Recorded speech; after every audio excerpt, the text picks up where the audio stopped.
Good evening. Am I on? Oh boy. Hold on. 5 seconds. There we go. Good evening. I'm so glad to be here with you. And this is what I enjoy. Preaching is awesome, and preaching is something that I'm passionate about.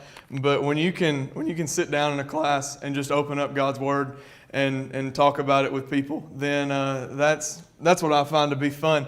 And so I was assigned sympathy. Now, the verse that it comes from is Hebrews chapter 4, verse 15. So if you have a Bible with you, go ahead and open with me to the book of Hebrews. We're going to start out in chapter 4, verse 15. And I don't know how, I haven't been to one of these before, so I don't know how it normally goes. But since it is a class, I'm going to ask for some participation. We're going for quality over quantity. So it's not going to be a lot, but when you do participate, I would really appreciate 100%. So can someone very eagerly read Hebrews chapter 4, verse 15 for us? We do not have a high priest who is unable to sympathize with our weaknesses, but one who in every respect has been tempted as we are, yet without sin. We don't have a high priest who is unable to sympathize with our weakness and where we are at, because he was able to come to this earth and go through everything that we went through. And because of that, he's able to understand. And that's what we're going to be looking at. Like, that is the theme statement for this entire lesson. And so I guess where we will begin, I'm glad that works, is what is sympathy from someone that is in the front 4 rows and or under the age of 20? What is sympathy to you while I get a drink of water?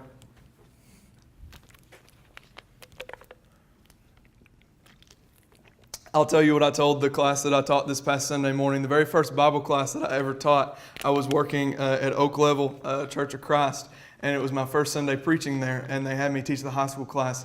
There were 3 of them, and they didn't know me, and they didn't talk. So I'm not offended by awkward silence, but I'm hoping that in that awkward silence you were able to think of what sympathy is.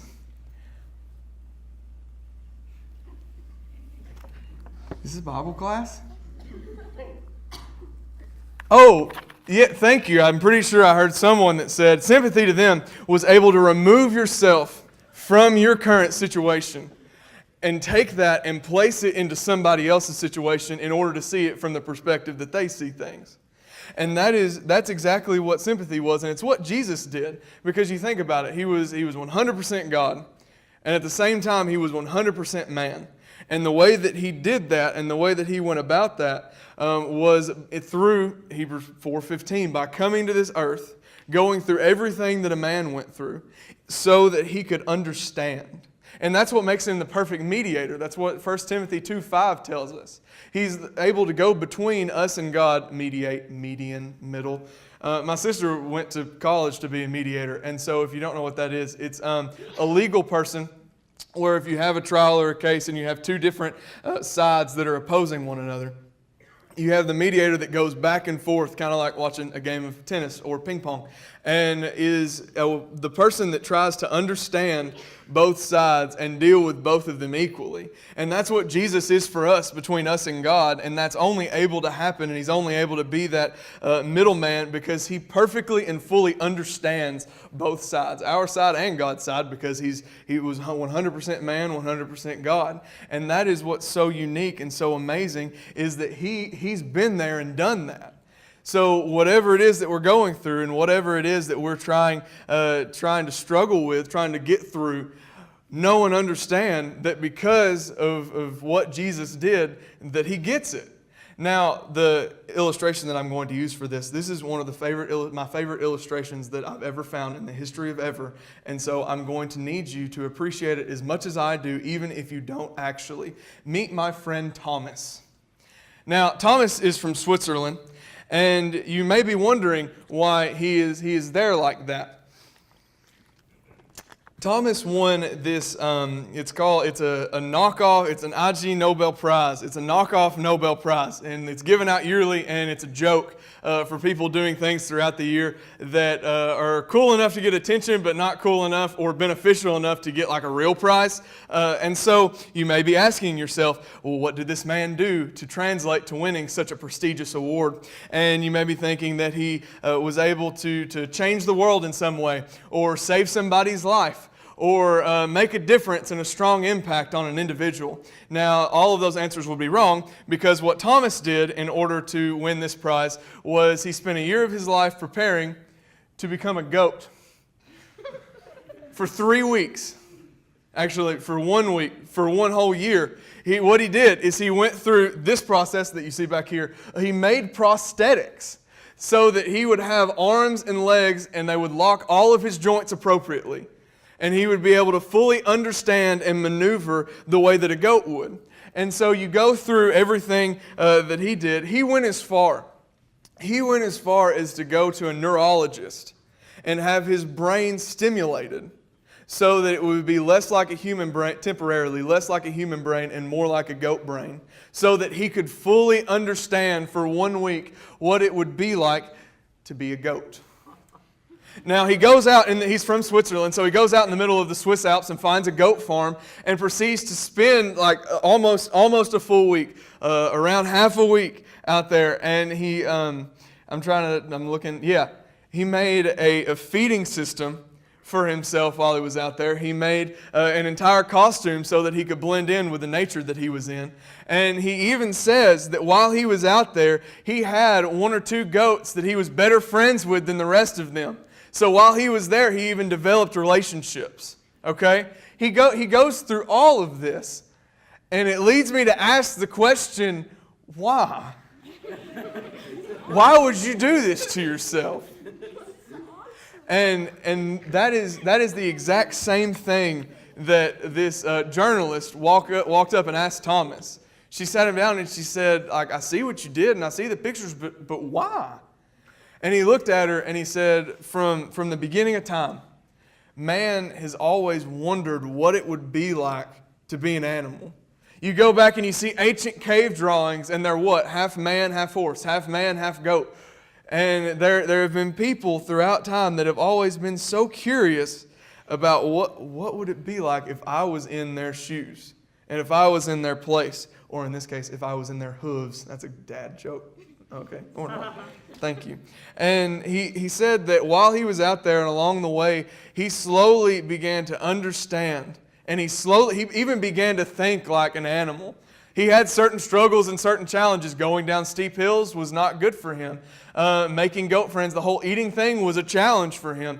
And he talks about all of it and talks through all of it. But the main point and what it all boils down to is, though it is completely ridiculous, and I still don't fully understand why someone would have the desire or go to the extent to do this to themselves, he was finally able to understand.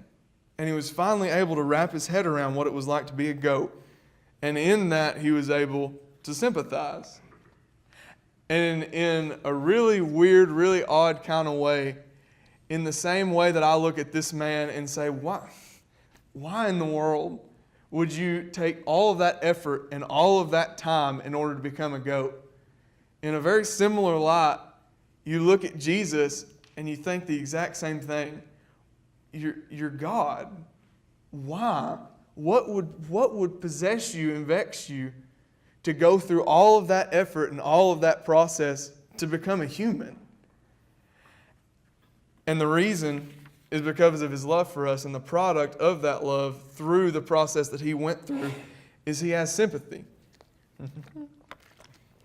Now, I don't want this lesson to just be limited to Jesus' humanity. I don't want it to stop there. And there are so many ways that we can look and see how Jesus' human life was similar to ours, and all of the times that He was tired, all the times that He was hungry, that He was emotionally drained, that He needed people. It's very obvious to us throughout all the Gospels that Jesus was a man. But what I want us to focus on and emphasize on is what Hebrews 4:15 said. Within Jesus' humanity, the point that we're looking at and zooming in on his sympathy is temptation.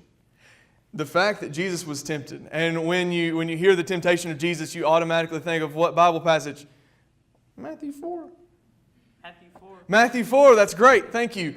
And you think, well, yeah, Jesus went out into the wilderness and the devil, and he was tempted there, and he had, turn the rock into bread and throw yourself off of this mountain and save yourself and take all the kingdoms of the world. And that is what we think of when we think of Jesus' temptation, is this one single instance and this one experience. But what we sometimes forget, due to the fact that Jesus evaded every single temptation that was ever in front of him, and because he had that self-control, we forget the fact that Jesus was tempted every single day in and day out. From the moment I'm sure before, but it was so constant from the moment he began his ministry up until the very end when he ascended into heaven. And it is so crazy to see that John 8:46, every time that he would preach to people, every time that he had the intentions of saving people from their sins and saving people from theirself. And as he was doing that, those that were around him, if they weren't listening and believing, instead of listening and instead of taking in the fact that the Son of God is standing in front of them, they were trying to manipulate him. They were trying to stumble him. They were trying to mix up his words. They were tempting him throughout the whole process, throughout his whole ministry.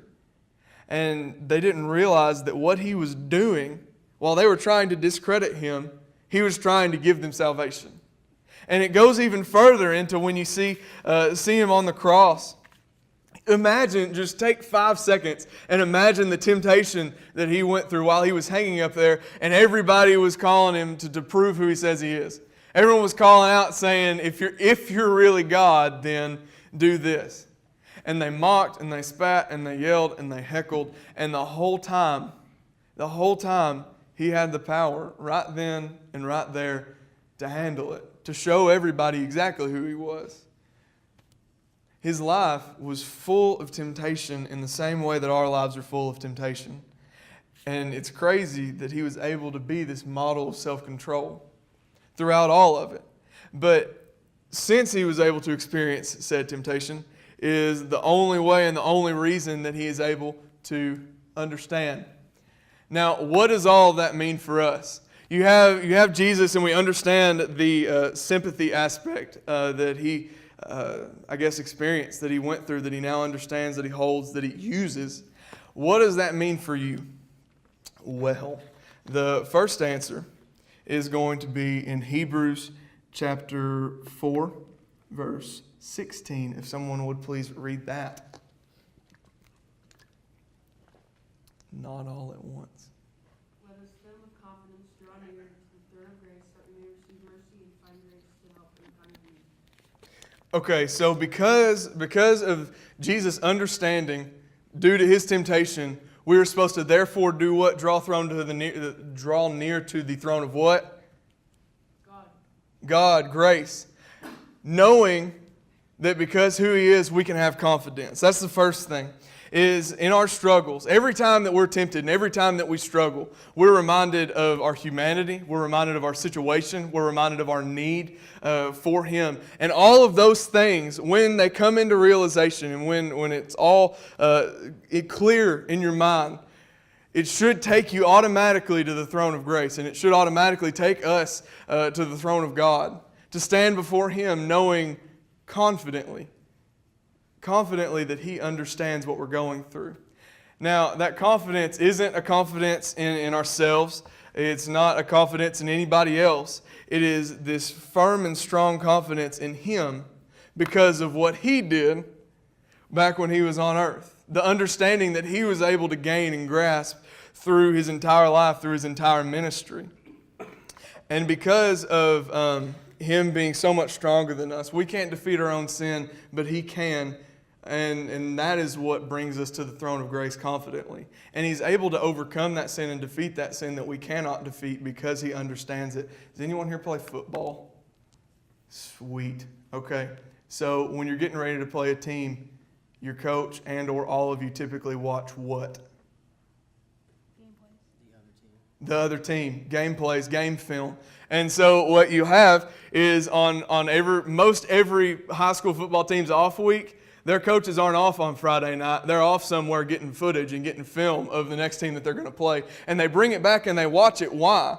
Because they want to understand the opponent that they're about to go up against. If you're a girl and don't understand football, I'm sorry. I just don't think any other way than this. And so the reason that they're watching this footage, the reason they're watching the film is so that they can understand who their opponent is. And so when that next Friday night rolls around and they go out onto that field, they know what to expect. And hopefully the idea behind all of it is that they can defeat that opponent. Jesus is able to overcome sin. Jesus defeats sin by His power, but also He's able to help us through it because He knows the opponent. Wherever it is that you're out and wherever it is you're at and whatever it is that you're struggling with, right now, He's been there. And because He's been there and because He's defeated it, He knows. He understands. He knows the gameplay. He knows what the devil's going to do. He knows how Satan's going to tempt you and try to reel you in and bring you into that.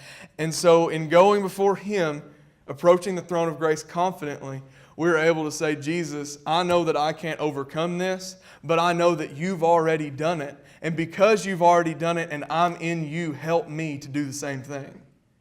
That's the most beautiful part of sympathy to me. And there's also this other side to it. Now, if someone could please look at, actually, I'm not going to push my luck. Turn with me to Hebrews 2. I'll read verse 18 real fast for us. It says this, "For because He Himself has suffered when tempted, He is able to help those who are being tempted." And so exactly what we were just looking at and what we were just illustrating is because of where Jesus has been, He can help us. And then also when you pair that with Hebrews 4:16, that because He's been there and because He understands, verse 15, verse 16, then we approach this throne of grace with confidence. Now, let's see what's next. He is. Our confidence in His presence from understanding. Okay, great. My dad works back home at a plant, a manufacturing plant. For you old people that care, they make a Luca bond. That's what the Epcot Center is sided in on the outside. And then also this material that people screen print on really big signs and posters all over the world. And anyway, there it is a company that is full of a lot of operators like him. And then a lot of you guys. There's about 5 or 6 engineers that stay in the plant at all times, mainly chemical engineers that help them, tweak the formula, get everything the way that it needs to be. And what is really interesting to see is that those engineers don't stay very long. And there's not a very large confidence in them when it comes to the operators and when it comes to the company in general. Every few years, they shuffle and funnel in and out. And my dad, who's been there like 20-something years, said there's a pattern in how it works. And so every time they hire a new guy, he comes in and he meets everybody. And they basically explain whatever any company would explain to someone. We want to be able to make costs lower, and we want to have just as good a product. And fun fact, that doesn't always work out the way that it does in words. But so they come in and they have these big high hopes and these big high dreams of how they're going to fix everything and make it cheaper and make the company more money, and it's all going to be great. And they never take time to understand the process of what's being made there. And so they go, and instead of going out on the floor, they go to the office and they crunch all the numbers, and then they just start tweaking stuff and changing stuff. And the whole time, you've got entire pallets full of product, orders that are just ruined because they didn't take time to understand what it was that they're working with. And then, within a year, then they'll be gone, and the next guy will come in and it'll start all over again. And they never take, the point is, they never take the time to understand what it is that they're working with. And if you don't take time to understand what you're working with, then there's no way that you can be as successful as if you familiarized yourself. In this case, not every case, but in this case, it's more than just what it seemed on paper. And so in the case of Jesus, you have to see that he came in order to fully understand you. And He came in order to fully understand me. so that in those times and in those moments when we do recognize our humanity and our need and our situation, our condition of sin, in that He can help. And so I'm confident, and I hope that you're confident right now, that whatever is on your mind and whatever temptation that it is that you're dealing with most, or maybe it's multiple temptations, I'm confident that you can beat it. And the reason that I'm confident that you can beat it is not of yourself or not of me or not of an elder or a preacher or youth minister, but because of the God that you're serving and because of the God that we assembled here for right now. The power and the understanding and the sympathy that He has is the gateway to us being able to overcome whatever we're dealing with in our own lives. Now, I guess we've taken quite a bit of time to talk about Jesus and talk about His sympathy. And I hope that we have a good grasp and a good understanding of what that is, how He got it, and then how that sympathy can help us if we just approach Him and ask Him for help, and how that can hopefully give us a confidence. What you take with you now is, how do we do that for other people? How do we sympathize with others the way that Jesus sympathizes with us? And the best part of this, the part I love, is He gives us a blueprint. If you have a Bible, flip over with me to Philippians chapter 2. We're going to start in verse 3 and go to verse 8. Philippians chapter 2, starting in verse 3 and going to verse 8. It says this: "Do nothing from selfish ambition or conceit, but in humility count others more significant than yourselves. Let each of you look not only to his own interest, but also to the interest of others. Have this mind among yourselves, which is yours in Jesus Christ, who, though He was in the form of God, did not count equality with God a thing to be grasped, but emptied Himself by taking the form of a servant, being born in the likeness of men, and being found in human form. He humbled Himself by becoming obedient to the point of death, even death on a cross." I'm going to need 2 volunteers. 1, 2. I need you to both come and stand up here, please. I don't know if you knew what you signed on for. All right. If you could face Jason about right here, and if you could come about right here. Are your eyes in that light? You can step over where your eyes aren't in the light, and then if you could stand right here and face that wall.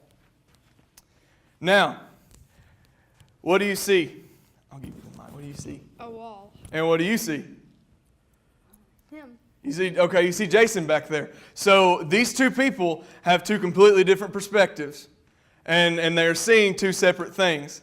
Now, the first thing, let's say that, what is your name? Andrew. Andrew is going to sympathize with, what's your name? Mary, okay. Andrew is going to sympathize with Mary. So the process that Jesus shows us that we're about to go through and look through in Scripture is this. The first thing that you have to do is take away your selfishness and take away your own perspective. So in doing this, Andrew is going to have to completely revoke and get rid of, hey, you're ahead of me, good job. Get rid of his perspective that he's looking at over here at this wall, because it's not about him anymore.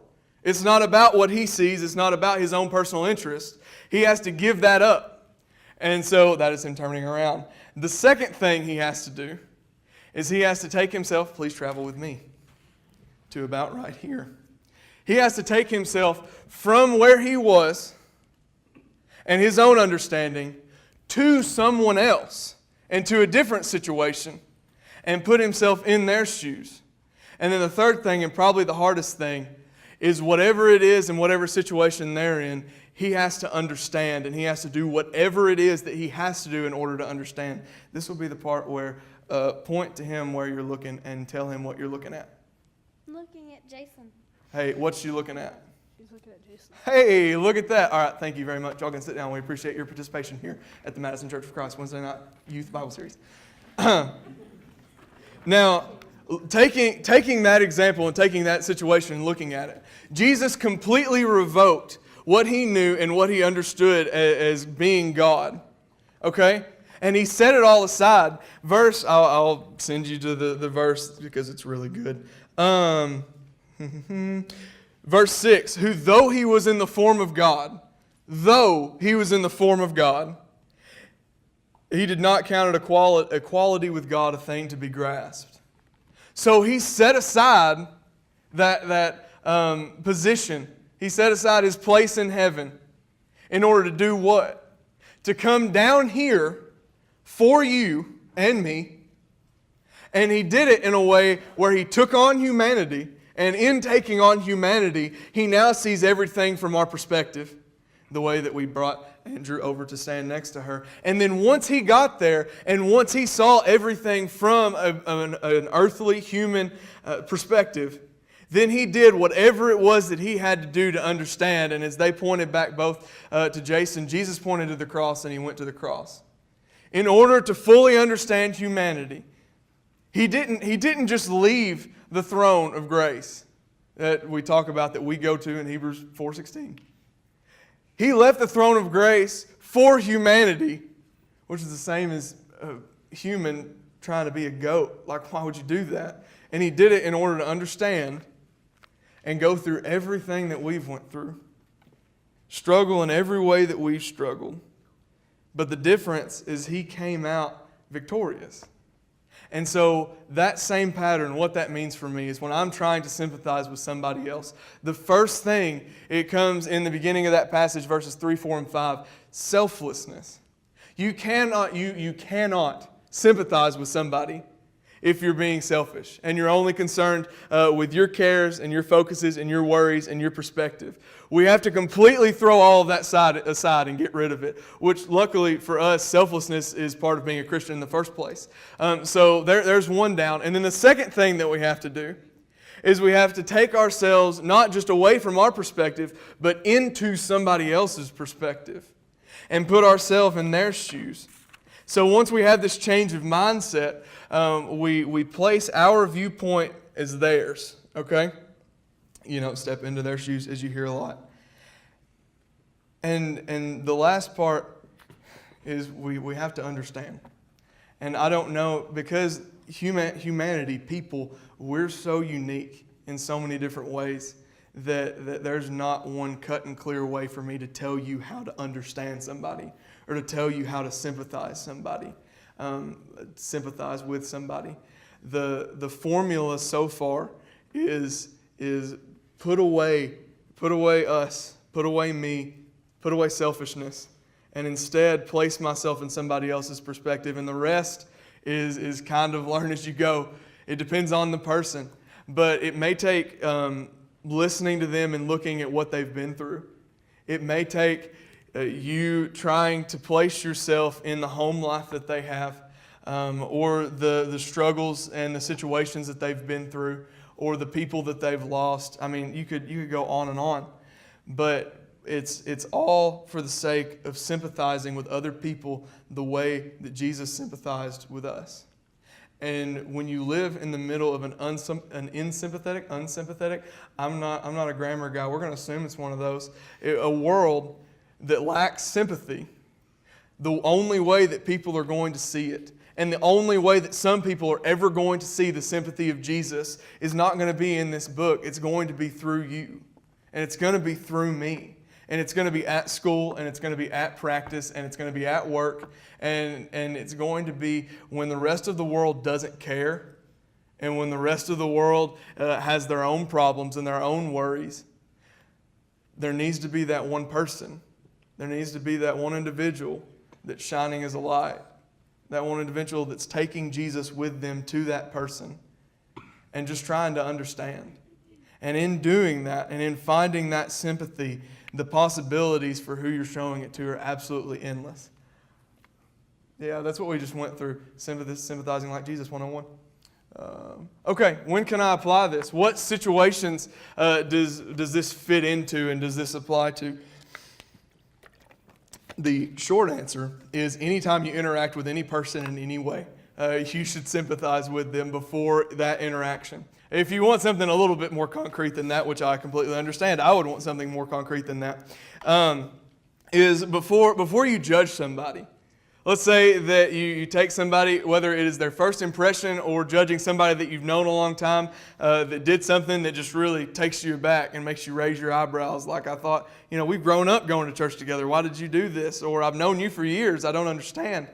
Before we judge somebody, sympathize with them. We see all throughout Scripture. You've got, John 8:7, he who's without sin cast the first stone.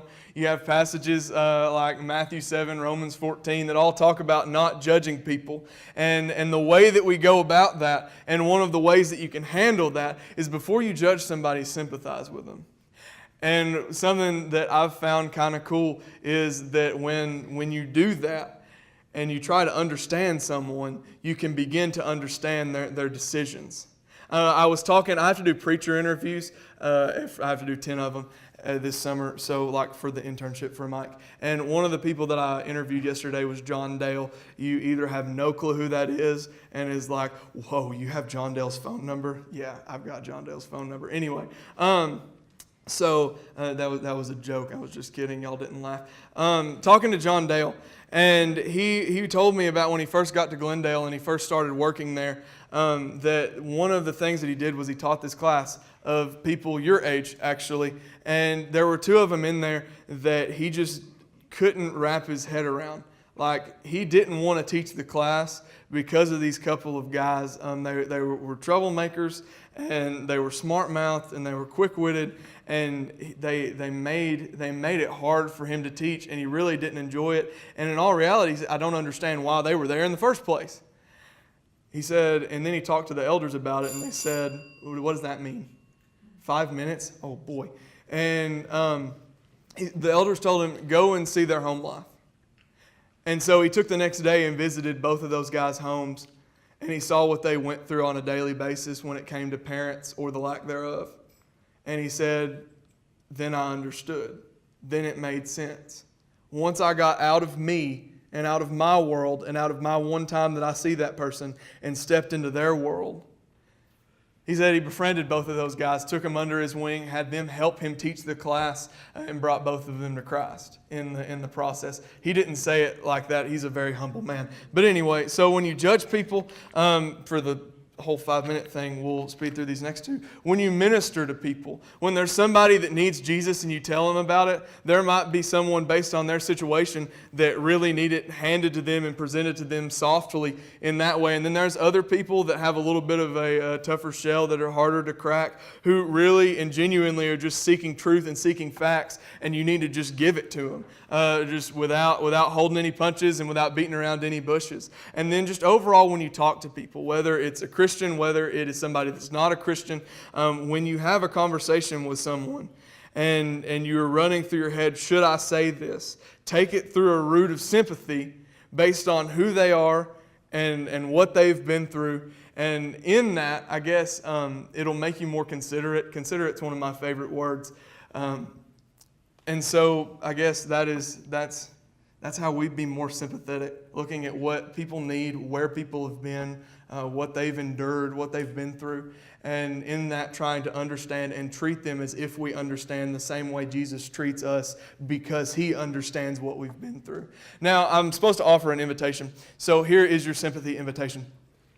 There was this little boy who was at a farmer's market.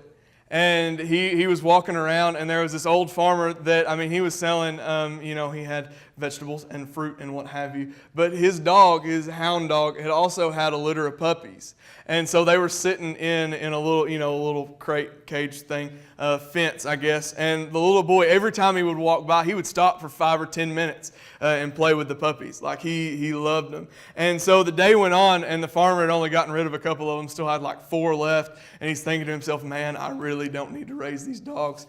So I'm going to get rid of them as quickly as possible. And the boy walks up one more time. And the farmer calls him over and says, hey, would you like one of these puppies? And he said, oh, sir, really? That would be the best thing ever. And he said, well, we'll pick you one out. Yeah, I'll give you one. And he said, thank you, and was really, really nice about it. And the boy, young kid, deliberated hardcore, like really thought about which puppy he was going to take. And there were 4 or 5 left. And he eventually looked at the farmer and said, I want that one. And the farmer said, are you "Are you sure there, son?" Because this dog was the runt of the litter, and he was kind of gimpy, I guess. He walked around with a limp, not the stud dog that you would take. Probably your last pick, definitely not your first pick. You know what I mean? And so the boy said, "Yeah, I'm for sure." And so he picks him up and he starts to play with this dog that's got one little bad leg. And the farmer's like, "I'm going to feel so bad if I let this kid leave with the worst dog that I have and take it home. His parents find out that I gave him that dog, they're going to think that I tried to pass it off on him." And so he said, "Son, I'm sorry.